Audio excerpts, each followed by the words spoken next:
ಒಂದು ಕಾಲದಲ್ಲಿ ಹಸಿರು ಬೆಟ್ಟಗಳ ನಡುವೆ ಅಲಿಯುತ್ತಿದ್ದ ಒಂದು ಸುಂದರ ಹಳ್ಳಿಯಿತ್ತು.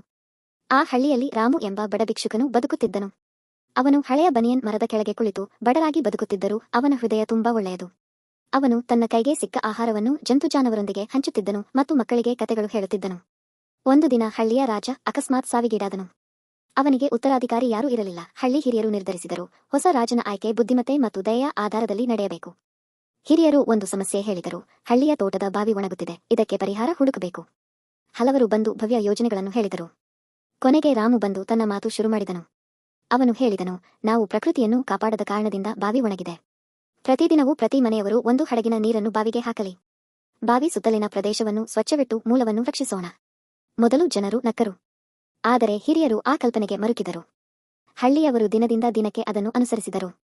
ಕೆಲವು ವಾರಗಳಲ್ಲಿ ಬಾವಿಗೆ ಮತ್ತೆ ನೀರು ಬರಲು ಆರಂಭವಾಯಿತು. ಅವರ ಏಕತೆಗೆ ರಾಮು ಕಾರಣನಾದನು. ಹಿರಿಯರು ಅವನನ್ನು ಹಳ್ಳಿಯ ಹೊಸ ರಾಜನಾಗಿ ಘೋಷಿಸಿದರು. ಅವನು ತಿರಸ್ಕರಿಸಿದರು. ಜನರು ಹತ್ತಿರ ಬಂದು ಅವನಿಗೆ ಹೂಗಳಿಂದ ಹಾಕಿದರು. ರಾಜ ರಾಮು ಸಿಂಹಾಸನದಲ್ಲಿ ಅಲ್ಲ, ಆದರೆ ತನ್ನ ಹಳೆಯ ಬನಿಯನ್ ಮರದ ಕೆಳಗೆ ಕುಳಿತು ಜನರ ಮಾತು ಕೇಳುತ್ತಿದ್ದನು, ಸಹಾಯ ಮಾಡುತ್ತಿದ್ದನು. ಅವನು ಜನರ ಮನಸ್ಸುಗಳಲ್ಲಿ ನಿಜವಾದ ರಾಜನಾದನು. ಹೀಗೆ ಭಿಕ್ಷುಕನೊಬ್ಬ ಹೃದಯದ ಮಹಾತ್ಮತೆಯಿಂದ ರಾಜನಾದನು.